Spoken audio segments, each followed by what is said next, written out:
তো NPS OPSৰ সন্দৰ্ভত আমাৰ হাতত এটা নতুন তথ্য আহি পাইছে। সো কি তথ্য আহিছে আমি এইটো ভিডিঅ'ত আলোচনা কৰিম। তাৰ আগতে প্লিজ সকলে চেনেলটো ছাবস্ক্ৰাইব কৰি দিব, ভিডিঅ'টোত লাইক কৰি দিব আৰু নিজৰ ভিডিঅ'টো নিজৰ সহকৰ্মীৰ লগত শ্বেয়াৰ কৰি দিব। তো বলক ভিডিঅ'টো আৰম্ভ কৰোঁ। সকলোৱে চেনেলটো ছাবস্ক্ৰাইব কৰি ৰাখিব। বলক। फाइनेंस मिनिस्टर ने 23 जुलाई 2024 को संसद में लगातार अपना 7वां बजट पेश कर दिया है। लगातार तीसरी बार सत्ता में आई नरेंद्र मोदी के नेतृत्व वाली एनडीए सरकार का ये 11वां बजट है। मोदी सरकार 3.0 के इस पहले यूनियन बजट 2024 में नेशनल पेंशन सिस्टम के तहत अब कटौती को बढ़ा दिया गया है। अब एम्प्लॉयर कर्मचारियों की बेसिक सैलरी से 10% की जगह 14% कटौती करेगा। इसका मतलब है कि जो कर्मचारी पहले सिर्फ एनपीएस में 10% कंट्रीब्यूशन करते थे, उन्हें अब 14% का कंट्रीब्यूशन देना होगा।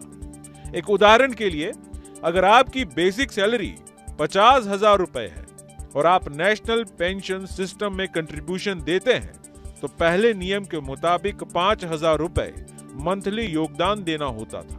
लेकिन अब जब नियम बदल गया है और अब 14% एनपीएस में कंट्रीब्यूशन होगा, तो अब 50,000 की बेसिक सैलरी पर 7,000 रुपए हर महीने योगदान देना होगा, जो आपके रिटायरमेंट फंड में जमा होगा।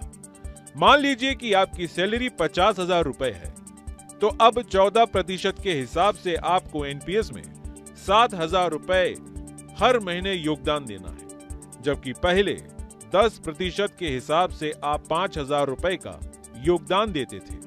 इस तरह से आप पर 2,000 रुपए का अतिरिक्त भार आ जाएगा। हालांकि फ्यूचर के लिहाज से देखें तो इसमें आपका फायदा ही है। ज्यादा योगदान करेंगे तो रिटायरमेंट पर ज्यादा कॉर्पस जमा कर पाएंगे और पेंशन भी ज्यादा ले पाएंगे। हालांकि मंथली बजट को मैनेज करने के लिए आपके सामने कुछ चैलेंज आ सकते हैं, क्योंकि मिडिल क्लास के जरूरी खर्चे उसकी सैलरी से चलती है। ऐसे में आपको अपने खर्चों को मैनेज करने की जरूरत पड़ सकती है। 50,000 रुपए के सैलरी पर अगर आप हर महीने 14% का योगदान देते हैं, तो 7,000 रुपए के हिसाब से आपको कुल कितना पैसा रिटायरमेंट पर मिलेगा और कितनी पेंशन मिलेगी, ये सवाल दिमाग में आना लाजमी है। कैलकुलेशन से समझते हैं। मान लीजिए कि आपकी उम्र 28 साल है और आपकी सैलरी 50,000 रुपए। आपने हर महीने 14% के हिसाब से इस स्कीम में 7,000 रुपए निवेश किए और इन्वेस्टमेंट को 60 साल की उम्र तक जारी रखा। ऐसे में 32 सालों में आपका कुल निवेश 26,88,000 रुपए होगा। नेशनल पेंशन सिस्टम एक बाजार से जुड़ी योजना है और वर्तमान में रिटायरमेंट प्लान के लिहाज से काफी लोकप्रिय है। पहले ये योजना सिर्फ सरकारी कर्मचारियों के लिए शुरू की गई थी, लेकिन साल 2009 के बाद सरकार ने निजी क्षेत्र के कर्मचारियों के लिए भी राष्ट्रीय पेंशन योजना शुरू की। इसमें 2 तरह के खाते खोले जाते हैं। इनमें पहला एनपीएस टियर 1 रिटायरमेंट अकाउंट है, जबकि टियर 2 स्वैच्छिक खाता है। अगर हम साफ शब्दों में नेशनल पेंशन सिस्टम में किए गए इस बड़े बदलाव को समझें, तो आपकी कंपनी कर्मचारी के एनपीए अकाउंट में हर महीने 14% तक पैसा जमा कर सकती है, जो उसके रिटायरमेंट के बाद मिलने वाली पेंशन में बढ़ोतरी साबित होगी। हालांकि ये ध्यान देने वाली बात यह है कि एनपीएस में किया गया बदलाव नए टैक्स व्यवस्था चुनने वाली कंपनियों पर भी लागू होगा। इसके साथ ही ये आपको टैक्स बचाने में भी मदद कर सकता है। Bureau report, news nation. News nation अब व्हाट्सएप पर। खबरों की ताजा अपडेट के लिए न्यूज नेशन के इस क्यूआर कोड को स्कैन करें। फाइनेंस मिनिस्टर ने 23 जुलाई 2024 को संसद में लगातार अपना 7वां बजट पेश कर दिया है।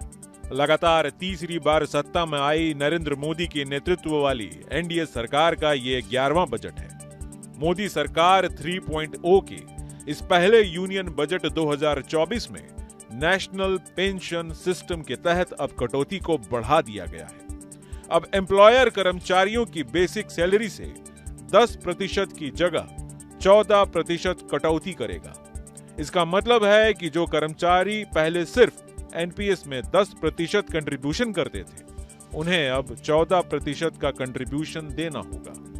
एक उदाहरण के लिए, अगर आपकी बेसिक सैलरी 50,000 रुपए है और आप नेशनल पेंशन सिस्टम में कंट्रीब्यूशन देते हैं, तो पहले नियम के मुताबिक 5,000 रुपए मंथली योगदान देना होता था।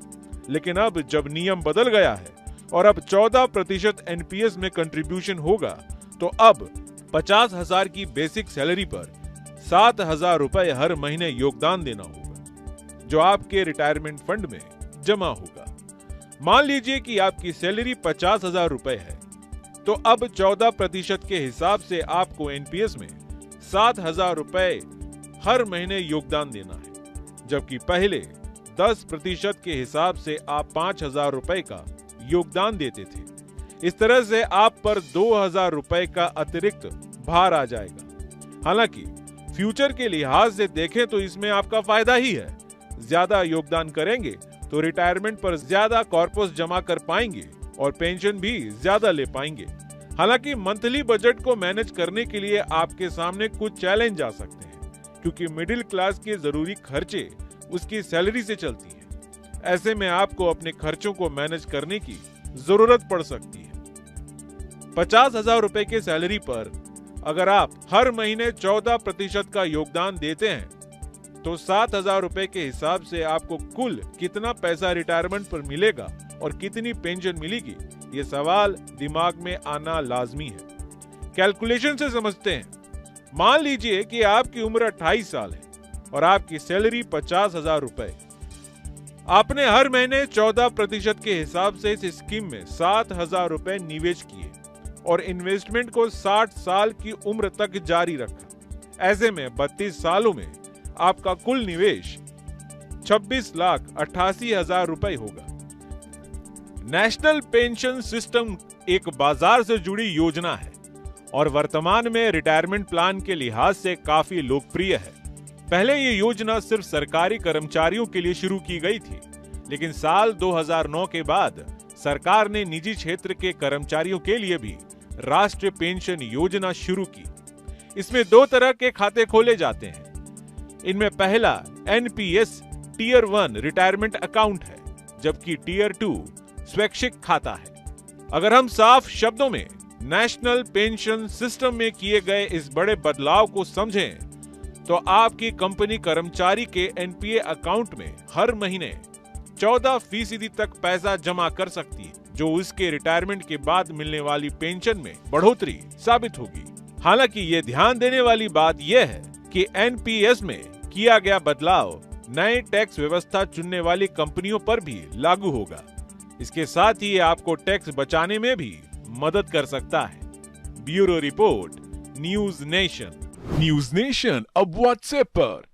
खबरों के ताजा अपडेट के लिए न्यूज नेशन के इस क्यूआर कोड को स्कैन करें।